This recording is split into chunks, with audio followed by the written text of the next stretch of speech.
सपने को अपनी सांसों में रखो, हर मंजिल को अपनी बाहों में रखो। हर जीत आपकी हो सकती है मेरे दोस्त, बस अपने लक्ष्य को अपनी निगाहों में रखो। जी हाँ दोस्तों, नमस्कार। मैं डॉक्टर मुकेश एक बार फिर से आप सभी का हार्दिक अभिनंदन करता हूं आपके चैनल एस्ट्रो नक्षत्र 27 पर। और आज मैं आपके सामने उपस्थित हुआ हूं मकर राशि के जातकों के लिए अप्रैल महीने का संपूर्ण भविष्य फल और मार्गदर्शन को लेकर। दोस्तों, आप मकर राशि के जातक जो कर्म फलदाता शनिदेव जी की अग्नि परीक्षा यानी कि 7.5 के अंतिम चरण से गुजर रहे हैं। खुशी की बात यह है कि आपने बड़े धैर्य से एक बड़े दबाव के समय को पार कर लिया है। और शास्त्र कहते हैं कि शनिदेव जो भी चढ़ती 7.5 और शिखर की 7.5 में अपनी परीक्षा के दौरान आपसे जो भी कुछ छीनते हैं, चाहे मान सम्मान धन दौलत या जो भी हो, चूंकि अंतिम चरण में आपके धन के भाव में गोचर करते हैं, जो कि गोचर के अनुसार अभी मकर राशि से द्वितीय भाव में धन के भाव में मूल त्रिकोण राशि में गोचर कर रहे हैं। और चूंकि उनकी स्वराशि है तो शनिदेव का वादा है आपसे कि जितना उन्होंने आपसे लिया है सूद समेत वो सब कुछ देते हुए जाएंगे। बड़े रहस्य की बात है, क्योंकि इसी दौरान अगले ही महीने की 1 तारीख को वो देवगुरु बृहस्पति से अपनी निगाह हटाने वाले हैं। जी हां दोस्तों, देवगुरु बृहस्पति जो आपके द्वादश भाव के स्वामी होते हैं, खर्चे के स्वामी, नुकसान के स्वामी, तृतीय भाव के स्वामी, वो फिलहाल चतुर्थ भाव में गोचर कर रहे थे, शनिदेव की तीसरी दृष्टि में थे। तो यहां पर कौन से ग्रह क्या फल दे रहा है उससे ज्यादा जरूरी ज्योतिष शास्त्र में यह है कि किस भाव से कनेक्शंस क्रिएट हो रहे हैं। अब मान लो शनिदेव 7.5 के दौरान देवगुरु बृहस्पति पे निगाह डाल रहे हैं, तीसरी दृष्टि, और वो द्वादश भाव के स्वामी हैं, तो शनिदेव दे तो रहे हैं पैसे, धीरे धीरे आगमन के स्रोत खुले हैं, धीरे धीरे धन का प्रवाह बढ़ तो रहा है, लेकिन उसी अनुपात में आपके खर्चे भी बढ़े हुए हैं। क्यों? 7.5 के एक लंबे अंतराल से गुजरे हैं और उस दौरान धन के आवक में बिल्कुल कमी देखी जाती है। और उस कमी के कारण कई कर्ज आपके सिर आ जाते हैं।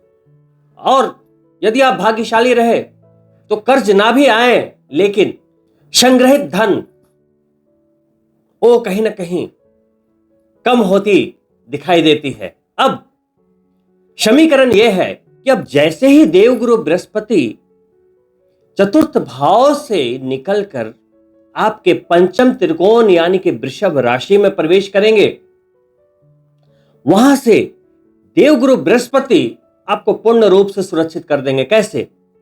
देवगुरु बृहस्पति जो कि खुद भाग्य के कारक है, वैवाहिक जीवन के कारक हैं, पंचम भाव में जाएंगे, लक्ष्मी त्रिकोण में लक्ष्मी के कारक हैं, संतान का भाव है, संतान के कारक है, शिक्षा के कारक है, शिक्षा के भाव में जाएंगे, प्यार के भाव में जाएंगे, शादी के योग अयोग बनाएंगे।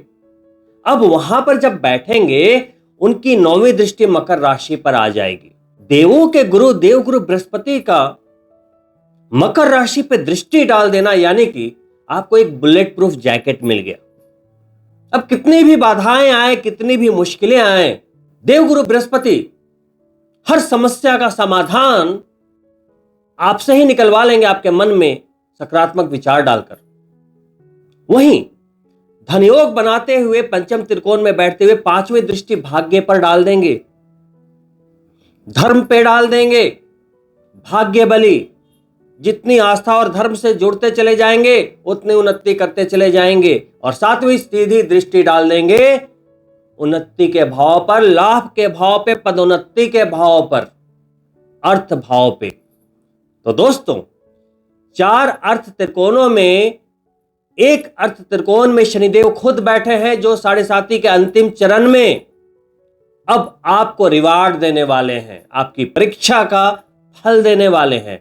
और बाकी के 3 त्रिकोणों में देवगुरु बृहस्पति का आशीर्वाद मिल गया। पहले में खुद बैठ गए, 5वीं दृष्टि से दूसरे को देख लिया, 7वीं दृष्टि से चौथे अर्थ त्रिकोण को देख लिया। यानी कि 1 2 3 4 चारों अर्थ त्रिकोण 1 मई से जबरदस्त मजबूत होते हुए। लेकिन अभी मैं बात कर रहा हूं अप्रैल महीने के मासिक भविष्य फल की। तो अप्रैल के महीने में दोस्तों 4 परिवर्तन होने हैं। इसका क्या असर पड़ने वाला है आपकी जिंदगी पर, चलिए आइए जानते हैं। तो सबसे पहले आपके 6ठे भाव के स्वामी, रोग शत्रु और ऋण के भाव के स्वामी बुध और भाग्य के स्वामी बुध अभी 4th भाव में गोचर कर रहे हैं। लेकिन वक्री होते हुए 9 अप्रैल को वो वापस देवगुरु बृहस्पति की राशि मीन में प्रवेश करेंगे, आपके 3रे भाव में।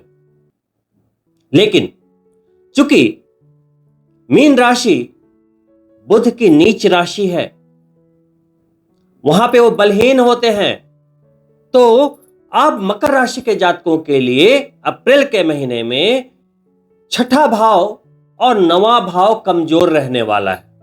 क्योंकि बुध सिर्फ कमजोर ही नहीं, राहु के साथ भी हैं। जड़त्व दोष बन रहा है। सूर्यदेव तो वहां पहले 13 दिन ही रहेंगे, बुध आदित्य योग भी साथ साथ बनेगा। लेकिन चूंकि बलहीन है तो बुध आदित्य योग की सकारात्मक ऊर्जा से ज्यादा जड़त्व दोष की नेगेटिव एनर्जी रहेगी। तो यहां पर एक सावधानी रखनी है, बाकी सारे लाभ ही लाभ हैं। बुध के गोचर के लिए सावधानी रखनी है। अब देखो इसके क्या नुकसान संभावित हैं और क्या उपाय करें कि ये नुकसान ना हो।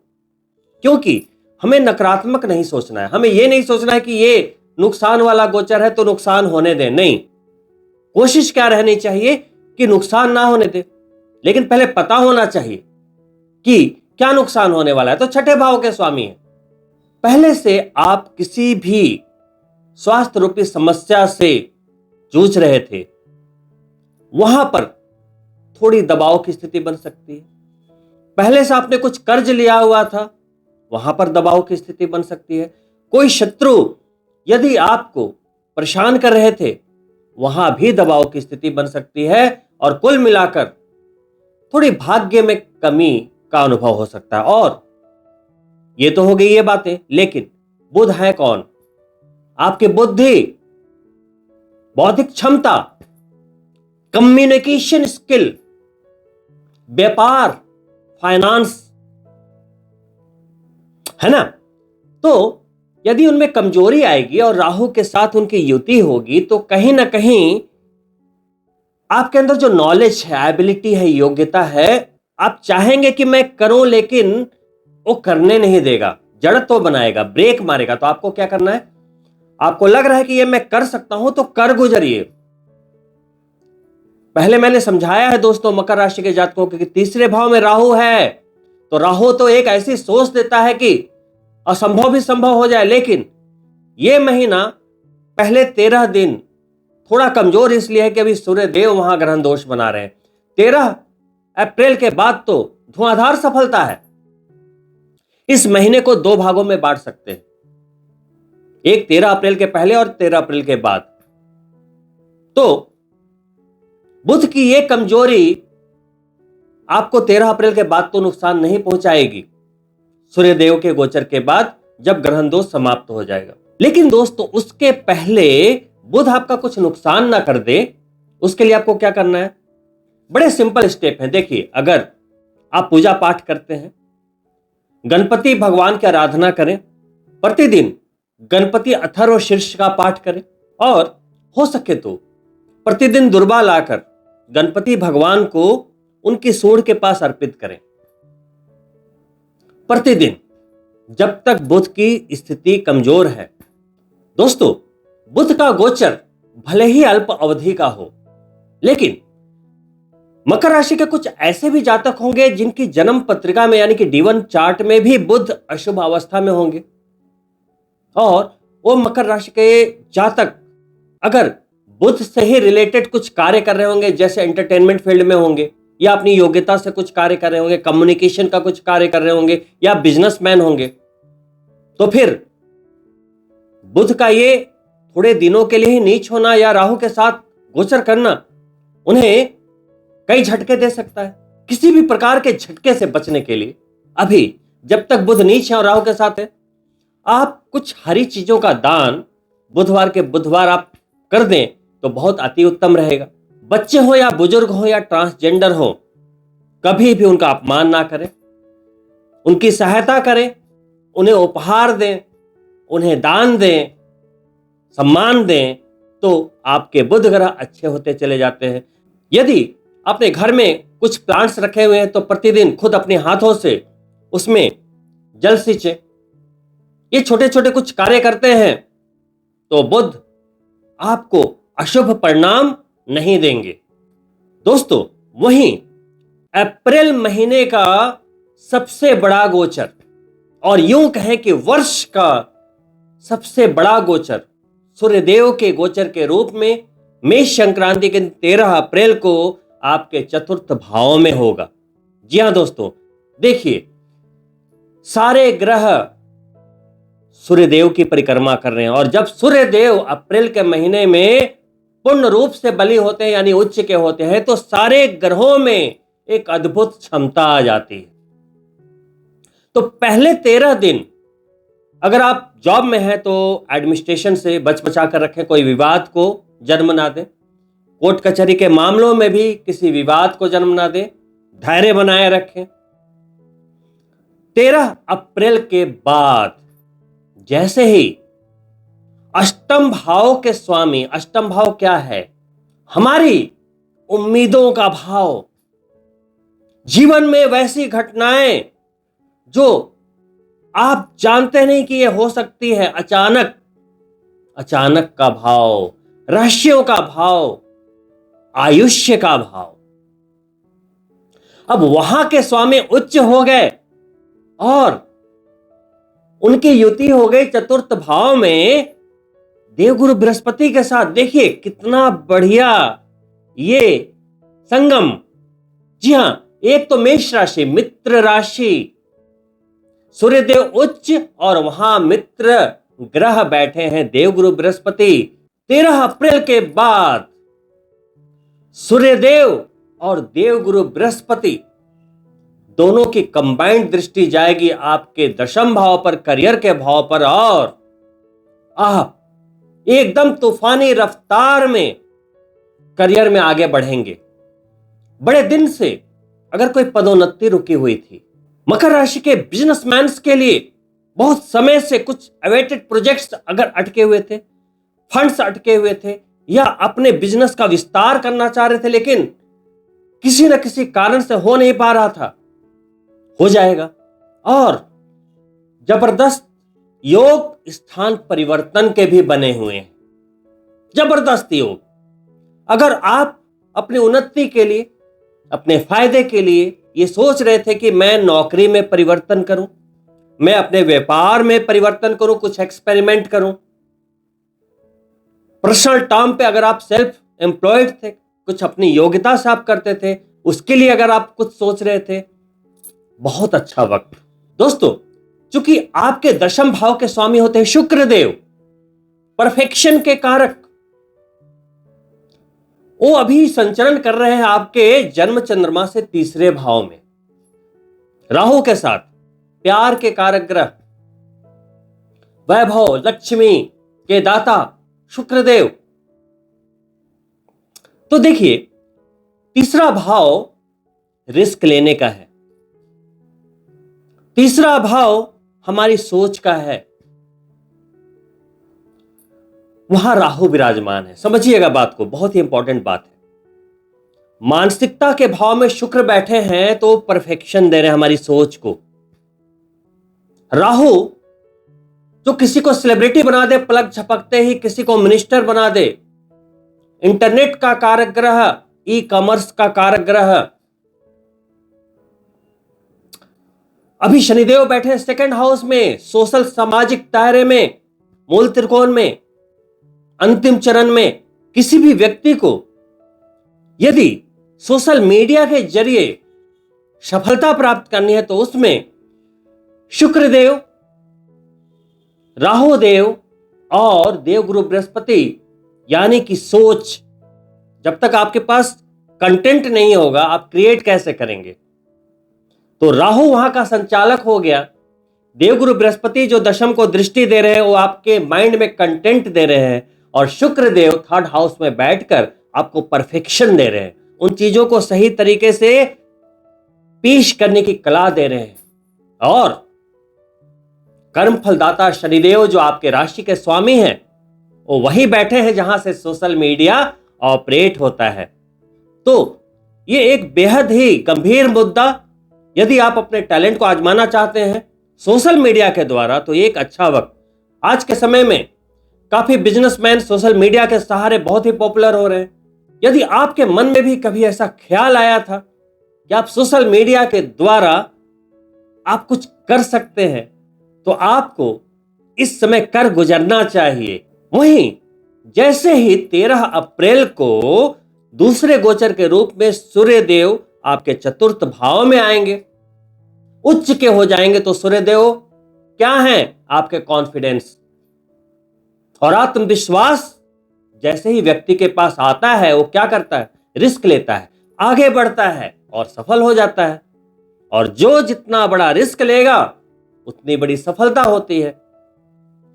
एक डॉक्टर है, जनरल फिजिशियन और डेंटिस्ट, वो कितना अर्न कर लेता है आपको पता होगा। और वहीं एक बड़ा रिस्क लेने वाला डॉक्टर ट्रांसप्लांट करता है किडनी, हार्ट, वो कितने पैसे लेगा? तो जिस कार्य में रिस्क फैक्टर ज्यादा होता है वहां पैसे ज्यादा कमाते हो।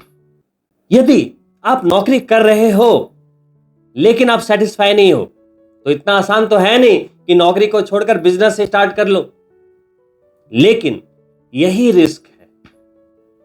जब तक आप पिछली सीढ़ी से कदम नहीं हटाओगे अगली सीढ़ी पर नहीं चढ़ सकते। हमारे महान क्रिकेटर धोनी जी भी एक टिकट कलेक्टर हुआ करते थे खड़गपुर रेलवे स्टेशन पे, लेकिन उन्होंने अपने पापा की बात नहीं मानी, उन्होंने अपने सपने की सुनी, जॉब छोड़ा, ट्रेन पर बैठे, संघर्ष किया और धोनी से महान क्रिकेटर धोनी बन गए। ये क्या है? रिस्क, सपने को पाने की छटपटाहट, डेडिकेशन। यदि आप बिजनेसमैन हैं तो देखो, अभी मैंने बोला जितना बड़ा रिस्क होगा उतनी बड़ी सफलता, उतनी बड़ी शोहरत। इस बात को ऐसा समझे कि मान लो वर्ल्ड कप का फाइनल क्रिकेट मैच चल रहा है, अंतिम के 6 बॉल शेष हैं और सिर्फ 2 रन बनाने रह गए। कोई बच्चा भी बोलेगा कि ये तो मैच हमने जीत लिया। अब पिच पे चाहे महान बल्लेबाज विराट कोहली ही क्यों ना हो, सामने वाला जो बॉलर होगा ना उसका कॉन्फिडेंस तो ऐसे ही लूज हो चुका होगा, राइट, कि सामने इतना बढ़िया बल्लेबाज और 6 बॉल में 2 रन कैसे नहीं बनेंगे। जब अगले ही बॉल पर विराट कोहली 2 रन बनाते हुए दौड़ते हुए वापस स्टेडियम में लौटते हैं तो खास उत्साह नहीं रहता। खुशी होती है लेकिन वो जबरदस्त तालियां, वो जबरदस्त क्राउड की जो गूंज होती है वो सुनाई नहीं देती, क्योंकि वहां रिस्क फैक्टर बिल्कुल 0 हो चुका था, बिल्कुल विन विन सिचुएशन थी। लेकिन एक सिनेरियो और है, वही वर्ल्ड कप का फाइनल मैच, अंतिम 1 ओवर नहीं, सिर्फ 1 बॉल बचे हैं, विकेट भी अंतिम है। जो बैट्समैन है वो कोई धुरंधर नहीं है, बिल्कुल सामान्य एक बॉलर है। सामने अपोनेंट टीम जो है इंटरनेशनल प्लेयर जबरदस्त, उसने स्पिनर को लगा रखा है और वो कोई लॉलीपॉप बॉल नहीं डालने वाला, उसकी भी हार जीत का सवाल है। वो जब अपनी पूर्ण शक्ति से दौड़ता है बॉल लेकर, और यहां जो लास्ट बैट्समैन है अपने एक्सपीरियंस को एकाग्र करता है, डर को जीतता है, हिम्मत करता है, भगवान को याद करता हुआ जब वो प्ले करता है, और जो वो बॉल 6 की बाउंड्री को जैसे ही टच करती है तो क्या क्राउड की तालियों की गड़गड़ाहट, क्या एक्साइटमेंट। अब चूंकि यहां पे रिस्क फैक्टर बहुत बड़ा था, पहले वाले मैच में भी जीत हुई थी जहां 2 रन बनाने थे 6 बॉल में, और यहां भी जीत हुई है, लेकिन एक बॉल में 6 रन बनाने थे, रिस्क बड़ा था। लेकिन इस जीत में और उस जीत में आसमान जमीन का अंतर है। इस प्लेयर को मैन ऑफ द मैच भी मिलेगा, पूरे देश का प्यार भी मिलेगा, अगले दिन के पेपर की सुर्खियां भी मिलेंगी, और फ्यूचर भी सिक्योर हो जाएगा। उसी तरीके से आप या तो नौकरी पेशा हैं, या बिजनेसमैन हैं, या जीवन में आजीविका के लिए, करियर के लिए, अपने जीवन के लिए, अपने सपने के लिए कोई भी कार्य को अंजाम दे रहे हैं, उम्र कम बची है, प्रेशर ज्यादा है उस गेम की तरह, या आप यंग तो हैं, बिल्कुल जज्बा भी है कर गुजरने का, अपने सपने को पाने का, लेकिन पैसे नहीं हैं, वहां दबाव है। किसी सज्जन के पास पैसे भी हैं ठीक ठाक, लेकिन पारिवारिक माहौल ठीक नहीं है। वहीं कुछ लोग ऐसे भी हैं जिनके पास कॉन्फिडेंस ही नहीं है आगे बढ़ने का, रिस्क लेने का। सूर्यदेव उच्च हुए हैं, ये वर्ष की सर्वश्रेष्ठ घटना है। कुछ हो ना हो, आपका कॉन्फिडेंस चरम पे होगा, और ये गोचर यही बोलता है कि दोस्त रिस्क ले लो, रिस्क ले लो। अगर आपको ख्याति पानी है, अगर आपको भी अपना नाम बनाना है, लोग बस वीडियो देखते रहते हैं, एस्ट्रोलॉजी के गोचर बदल रहा है, कब मेरा भला होगा, कब मेरा भला होगा, कब पैसे आएंगे, कब नौकरी में बदलाव होगा, कुछ भी कब कब सोचने से नहीं होता, होता तब है जब हम करते हैं। सिर्फ अच्छे समय का इंतजार करके अगर आप कार्य कर रहे हैं ना, आप बस मुट्ठी भर ही सफलता हासिल कर पाएंगे। विपरीत समय में भी अपने एक्शन से समय को अपने पक्ष में लाना ही एक समझदारी भरा कार्य है। 7.5 के इस अंतिम चरण में यह अद्भुत घटना है। आप सेकंड हाउस में शनिदेव जहां बैठे वहां से काउंट करके देखिए, 1 2 3, तीसरी दृष्टि पुत्र शनिदेव की पिता सूर्यदेव पे तीसरी दृष्टि आ रही है, वहीं पे तीसरी दृष्टि गुरु पर भी आ रही है। एक कनेक्शन स्टेब्लिश हो रहा है और वो करियर के भाव को देख रहे हैं। तो शनिदेव बोल रहे हैं दे दो पिताजी, तो सूर्यदेव बोले कि मैंने दिया कॉन्फिडेंस। लेकिन प्रभु क्या कहते हैं? प्रभु कहते हैं कर्म कर तब मिलेगा। नदी के किनारे खड़े रहने से नदी पार नहीं किया जा सकता, तैरना पड़ेगा। सिंपल। और जब एक छोटे और बड़े रिस्क की बात हो रही है तो यहां मुद्दा सिर्फ आपके सपने का है। अगर आपके सपने छोटे हैं तो आप छोटे छोटे रिस्क लो और छोटी छोटी सफलताओं को एंजॉय करो। लेकिन अगर आपके सपने बड़े हैं तो रिस्क तो लेना पड़ेगा। दोस्त, किसी के पास एक गाड़ी नहीं है, वो तरस रहा है कि काश मेरे पास एक गाड़ी आ जाए ताकि बच्चों को भरी दोपहरी में गर्मी में बाइक पर बिठाकर ना ले जाना पड़े। वहीं दूसरे घर में देखो किसी को 10-10 गाड़ियां लगी हुई है, वहीं कोई एक घर नहीं बना पा रहा, और किसी के पास 10-10 घर है, इंडिया में भी, सिंगापुर में भी, अमेरिका में भी। जहां सूर्यदेव और देवगुरु बृहस्पति विराजमान हैं, वो चतुर्थ भाव माता का सुख है, आत्मिक सुख है, घर है, गाड़ी है, भौतिक सुख संपदाएं हैं जिससे आपको सुख मिलता है। सूर्यदेव उच्च हुए, गुरुदेव वहां बैठे हैं, तो आपके लिए हर ओ योगा योग निर्मित हो रहा है। घर लेना चाहते हैं, गाड़ी लेना चाहते हैं, प्रयास करें, संभव है। वहीं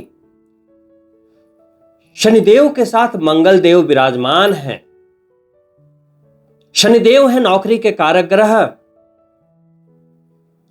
और मंगल देव कौन है आपके? लाभेश, एकादश भाव के स्वामी। एकादश भाव व्यक्ति का एटीएम होता है, वहां से ख्याति निकालो, उन्नति निकालो, लाभ निकालो, पैसे निकालो, सब कुछ जिंदगी के हर लाभ को निकाल लो। अब आपके लाभ के स्वामी लाभेश बैठे हैं धनेश के साथ, कुबेर महाराज के साथ। आप मकर राशि के कुबेर कौन है? शनिदेव। चिंता मत करो, 7.5 समाप्त होने वाली है, आप कुबेर ही बन जाएंगे। वो परीक्षा का समय था दोस्तों, जब परीक्षा का समय होता है ना, तो प्रेशर तो होता ही है। आपके कर्म के अनुसार आप परीक्षा में कितने नंबर लाओगे, इस पे शनिदेव की कृपा दृष्टि डिपेंड करती है। शनिदेव तो छोड़ो, जो आपके माता पिता होते हैं, मान लो कि एक पेरेंट्स है, उनके 4 बच्चे हैं, चारों बच्चों के कर्म अलग अलग हैं। आप देखना, किसी को माता पिता किसी बच्चे को ज्यादा स्नेह करेंगे, किसी को कम स्नेह करेंगे। कई कॉल आते हैं मुझे कनाडा से, अमेरिका से, लंदन से, कि भाई प्रॉपर्टी का बंटवारा होना है, मेरी मम्मी मेरे छोटे भाई के साथ रहती है लेकिन मेरी नहीं सुन रही। तो कर्म के अनुसार माता पिता जिन्होंने आपको जन्म दिया, आपके साथ 2 तरह के व्यवहार कर जाते हैं। आपका भाई आपका दुश्मन बन जाता है। तो ये तो शनिदेव हैं, समझिए। तो वो लाभेश यानी मंगल देव शनिदेव के साथ बैठे हैं। तो देखिए, बहुत सारे लोगों का इक्वेशन ये होगा कि शनि मंगल तो शत्रु हैं, वहां पे मुश्किल होगी। नहीं, सिर्फ यही नहीं देखते, एस्ट्रोलॉजी में एक इनसे भी ऊपर की चीज है, वो है भाव का कनेक्शन। वहां पे सिर्फ नंबरिंग काउंट होती है। 11वें के स्वामी 2 में बैठ गए, 2 + 11 हो गया, सीधी सी बात है। किसके साथ नुकसान होगा, किसका फायदा होगा, यह तो उनकी जन्म पत्रिका डिसाइड करेगी ना, गोचर थोड़ी डिसाइड करेगा। गोचर ने तो संबंध बना दिया। अब मान लो आपकी पत्रिका में मंगल भी शुभ, शनि भी शुभ, फिर आपको लाभ लेने से कौन रोक देगा? इस समय कोई नहीं रोक सकता। तो ये एक धन योग बना रहे हैं। लेकिन एक नुकसान गोचर के आधार पर भी मैं आपको बता देता हूं, वहां ध्यान रखना है। आपके 2nd हाउस में भी 2 क्रूर ग्रह हैं, एक शनिदेव और एक अग्नि मंगल। क्रोध, अहंकार, ईगो, गुस्सा। अब 2nd हाउस आपकी वाणी का घर है, तो यहां पे सिर्फ नुकसान हो सकता है आपकी जबान के द्वारा। तो अपनी वाणी पे नियंत्रण रखें पूरे अप्रैल के महीने में, बस यहां पर यही एक नुकसान हो सकता है। दोस्तों, अभी चतुर्थ भाव के स्वामी और एकादशेश यानी मंगल देव धन के भाव में शनिदेव के साथ विराजित है। मंगल यानी कि रियल एस्टेट, मंगल यानी मेडिकल फील्ड, मंगल यानी एनर्जी, मंगल यानी कि फायर एलिमेंट के सारे बिजनेस, अग्नि तत्व, रेस्टोरेंट्स इत्यादि। तो यदि आप इन प्रोफेशन से जुड़े हुए हैं या बिजनेस से जुड़े हुए हैं, तो आपको समुचित लाभ की प्राप्ति बिल्कुल संभव है। वहीं पुनः मंगल जब 2nd हाउस में है, गुरु और सूर्य चतुर्थ भाव में है, तो यह वक्त प्रॉपर्टी में निवेश के लिए 13 अप्रैल के बाद बहुत शानदार है, बड़े अच्छे गेन मिल सकते हैं। वहीं तीसरे गोचर के रूप में यही मंगल देव 23 अप्रैल को सेकंड हाउस छोड़ते हुए, आपके वाणी के भाव को छोड़ते हुए, धन के भाव को छोड़ते हुए, धन योग को समाप्त करते हुए तीसरे भाव में चले जाएंगे जहां राहु बैठा है। अंगारक दोष बनेगा। उस समय मानसिक आवेग बढ़ेगा। कोई भी इंपल्सिव डिसीजन 23 अप्रैल के बाद लेने से बचें। कोई भी कार्य बहुत सोच समझ कर करें, बस यही सावधानी रखनी है। वहीं अप्रैल के अंतिम गोचर के रूप में आपके पंचम भाव के स्वामी, शिक्षा, प्यार, संतान के भाव के स्वामी, प्यार के कारक ग्रह शुक्र देव और आपके करियर के स्वामी फिलहाल 25 दिन आपके थर्ड हाउस में ही रहेंगे राहु के साथ। तो ऐसे में जब भी शुक्र राहु के साथ रहते हैं तो शास्त्र कहते हैं कि व्यक्ति में काम वासना की वृद्धि करते हैं। प्यार के मामले में इंसान पागलपन की हद को पार कर देता है। शास्त्रों में इसे व्याभिचारी योग भी कहा गया है। इस दौरान जिन जातक की पत्रिका में भी शुक्र राहु साथ होंगे, उन्हें यह सलाह दी जाती है कि अपने चरित्र का दामन संभाल कर रखें, कहीं अनैतिकता की ओर अपना रुझान ना बढ़ाएं, एक्स्ट्रा मैरिटल अफेयर इत्यादि ना करें, अन्यथा कहीं ना कहीं नुकसान हो सकता है। भूलिएगा नहीं, अभी 7.5 समाप्त नहीं हुई है, तो दोबारा मानहानि इत्यादि ना हो तो सतर्क रहें। लेकिन प्रेमी जोड़ों को लाभ मिल सकता है। वहीं यदि आप चाहते हैं कि आपके प्यार के मामले को आप शादी में यदि आप कन्वर्ट करना चाहते हैं, तो इसके लिए थोड़ा इंतजार करना पड़ेगा। जब देवगुरु बृहस्पति पंचम भाव में 1 मई को जाएंगे तो सारे योगायोग निर्मित कर देंगे। वहीं विद्यार्थियों के लिए भी ये समय सामान्य, संतान प्राप्ति के इच्छुक दंपतियों के लिए भी अभी का जो समय है सामान्य, लेकिन 1 मई के बाद कई सकारात्मक परिवर्तनों को लेकर आपके सामने हाजिर हो जाएगा। तो आपसे अनुरोध है कि 1 महीने और धैर्य बनाकर रखें। लेकिन कोई भी मकर राशि के जातक हो, कोई भी बिजनेसमैन हो या नौकरी पेशा या सेल्फ एम्प्लॉयड या अपने टैलेंट से काम करने वाले, या आप सेलिब्रिटी हो, नेता हो, आईएएस हो, आईपीएस हो, कुछ भी हो, सभी के कारक ग्रह शुक्रदेव अभी राहु के साथ हैं। तो जैसे प्यार के कारक ग्रह प्यार में पागलपन देते हैं, समझाने के लिए बोल रहा हूं, वैसे ही करियर के कारक ग्रह भी राहु के साथ है। तो राहु की एक प्रकृति है। राहु क्या बोलता है? औकात से बड़ा सोचो तभी दूंगा, छोटा सोचोगे तो मैं तुम्हें दुख दूंगा। मान लो आप करोड़ों कमा सकते हैं, लेकिन आप नौकरी चंद रुपयों की कर रहे हो, तो वहां राहु आपको कष्ट देगा, बार बार आपके जॉब को छुड़ा देगा। गलत नहीं हो रहा आपके साथ, आप गलत जगह में हैं, तो ग्रह गोचर क्या करते हैं? आपको वहां से भगाते हैं कि वहां से हट जाओ, ये तुम्हारी जगह नहीं। लेकिन आप नकारात्मक ऊर्जा मन में लिए सोचते अरे मेरा तो बड़ा बुरा हो गया, नौकरी छूट गई, नौकरी छूट गई। नहीं, जब भी आपके साथ कुछ बुरा हो ना, ढूंढो भगवान क्या कह रहे हैं, ढूंढो। उसी वक्त आपकी सकारात्मक सोच आपको जवाब दे देगी कि भगवान क्या चाहते हैं। कभी आपके बिजनेस में नुकसान हो रहा है, बिजनेस बारंबार फेल हो रहा है, चेंज करो, कुछ नया एक्सपेरिमेंट करो। हो सकता है आप गलत जगह ट्राई कर रहे हो। हमेशा समझाता हूं कि दोस्त, अमिताभ बच्चन कलाकार हैं, अभिनेता हैं, लेकिन वो एक बार बिजनेस करने चले थे, फ्लॉप हो गए।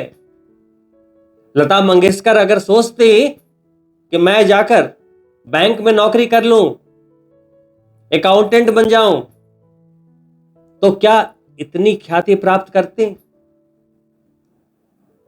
हर किसी की अपनी डेस्टिनी है, पहले एक्सप्लोर तो करो। भगवान ने आपको किस लिए धरती पर भेजा है? बॉटम लाइन यह है कि अपने आप को अंडर एस्टिमेट मत करो। ऐसा कोई भगवान ने स्टैम्प पेपर पे साइन करके नहीं भेजा था कि भारतवर्ष में एक ही अमिताभ बच्चन हो सकता है, भारतवर्ष में एक ही लता मंगेशकर हो सकती है, भारतवर्ष में एक ही अंबानी हो सकता है, एक ही रतन टाटा हो सकते हैं। नहीं, जिन्होंने अपने सपने की आग को जलाकर रखा, संघर्षों से घबराए नहीं, हर हाल में उन्होंने आगे बढ़ना ही सीखा। ऐसा नहीं है कि उन्हें चुनौतियां नहीं आई, लेकिन उन्होंने समझौता नहीं किया, किसी और की नहीं सुनी, अपने मामा की नहीं सुनी, चाचा की नहीं सुनी, रिश्तेदारों की नहीं सुनी, पड़ोसियों को नहीं देखा, उन्होंने अपने सपने को देखा। तो ये फर्क क्रिएट करना सीखिए। आप एक नौकरी में बैठे हैं, साफ सुथरी नौकरी में बैठे हैं, एक आराम से बिजनेस कर रहे हैं, कोई बाधा नहीं आ रही है, कोई भी अवरोध नहीं है, कोई भी चैलेंजेस नहीं है, पैसे आराम से आ रहे हैं, बैठे बिठाए इंजीनियर बन गए, डॉक्टर बन गए, पैसे आराम से आ रहे हैं। इसका मतलब जानते हैं आप बने बनाए रास्ते पर चल रहे हैं जो एकदम साफ है। अगर आप किसी रास्ते पे जा रहे हैं और बिल्कुल साफ है रास्ता, यानी कि उस पर हजारों लोग गए हैं, बना बनाया रास्ता है। लेकिन यदि आप एक और रूट लेते हैं, पहाड़ों वाला रास्ता है, कोई रास्ता नहीं है, आप बड़ी मुश्किल से सफाई करते हुए आगे चढ़ते हुए जा रहे हैं, तो आप अपना रास्ता खुद बना रहे हैं, तो आप भीड़ से अलग हट जाते हो। तो ये जो चंद लोगों का नाम मैं ले रहा हूं ना, या भारतवर्ष में जो चंद लोग जाने जाते हैं, 2-3% लोग सेलिब्रिटी के रूप में, तो वो प्लेन रास्ते पे नहीं गए, उन्होंने और रूट लिया और अपनी शक्ति से अपनी सफलता का परचम लहराया। तो सिर्फ बोलने से नहीं होता कि गोचर आएगा, हम ये कर लेंगे, वो कर लेंगे, करना पड़ता है।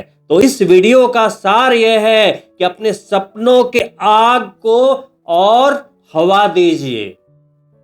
आप जहां पर हैं उससे 50 गुना ऊपर उठ सकते हैं, लेकिन प्रकृति कहती है ग्रो करो, लेकिन आपने अपनी ग्रोथ को वहीं रोक दी, प्रकृति के खिलाफ जा रहे हो। तो दोषी कौन है?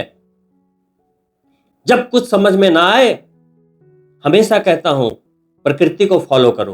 और दोस्तों, अंत में उपाय के तौर पे, यदि आप मकर राशि के जातक हैं और 7.5 में बहुत ही ज्यादा परेशानी हुई है, शनिदेव की स्थिति आपकी कुंडली में अशुभ है, आप मकर राशि के जातक हैं लेकिन कर्क या सिंह लगन है, या धनु या मीन लगन है, शनिदेव ने जबरदस्त रूप से आपकी परीक्षा ली है, अग्नि परीक्षा ली है, तो अभी भी एक वर्ष शेष है। प्रति शनिवार को सुंदरकांड का पाठ करें, हाथों में जल ले, संकल्प ले, अपनी मनोकामना बोले, घी का दीपक जलाएं और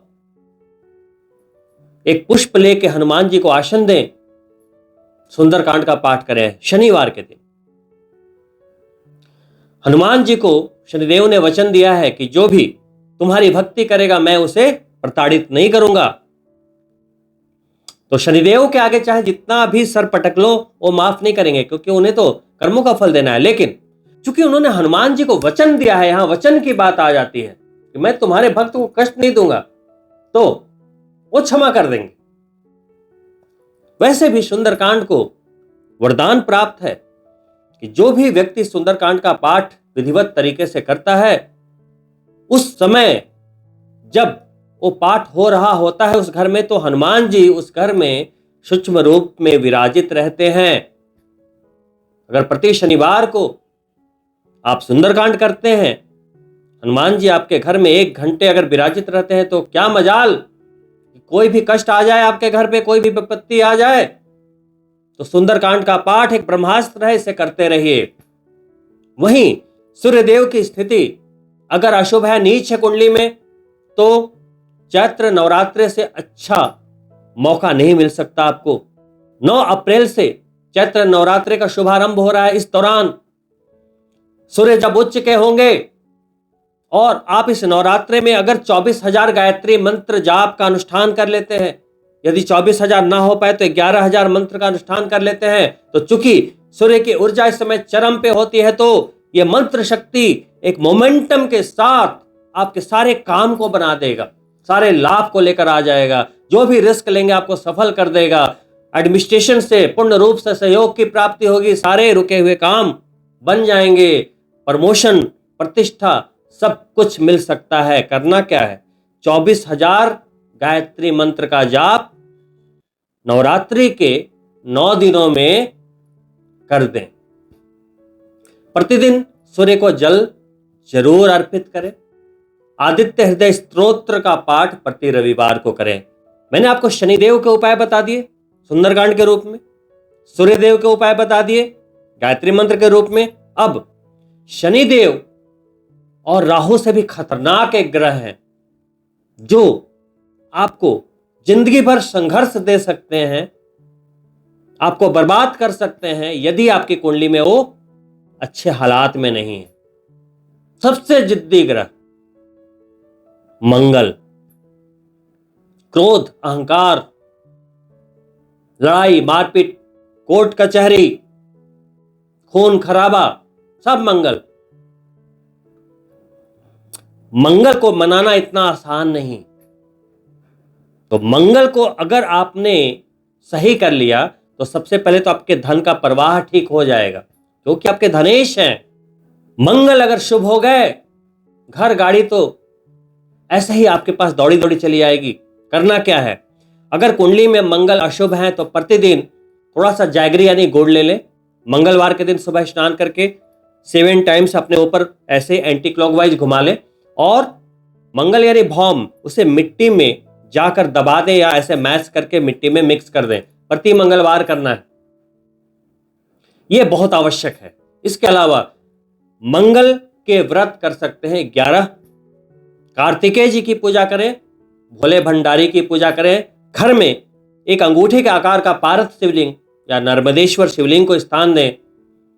यह मैं बारंबार बताता हूं क्योंकि 7.5 ही हो या ना हो, आप शनिदेव की राशि के जातक हैं। शंकर भगवान की पूजा, शिवलिंग पर प्रतिदिन अभिषेक आपके सुख सौभाग्य में लगातार वृद्धि करता चला जाएगा। तो इसे जितनी जल्दी हो कर लेना चाहिए। इन्हीं शुभकामनाओं के साथ कि अप्रैल का महीना आपकी जिंदगी का एक शानदार महीना साबित हो, मैं आपसे अनुमति चाहूंगा और आपसे अनुरोध है कि अगर आप मेरे चैनल को पहली बार देख रहे तो सब्सक्राइब करना ना भूलें, साथ ही बेल बटन जरूर ऑन कर लें ताकि आने वाले वीडियो के नोटिफिकेशन आप तक पहुंच पाए। वहीं यदि आपको वीडियो पसंद आया हो लाइक करना ना भूलें और मित्रों के लिए शेयर भी अवश्य करें। साथ ही मेरे इंस्टाग्राम अकाउंट्स, फेसबुक पेज को जरूर फॉलो करें ताकि आने वाले समय में जो भी पर्व त्योहार, छोटी मोटी सूचनाएं आप तक पहुंचती रहे ताकि आप लाभान्वित होते रहें। जल्दी मिलता हूं दूसरी वीडियो में, तब तक के लिए नमस्कार मित्रों।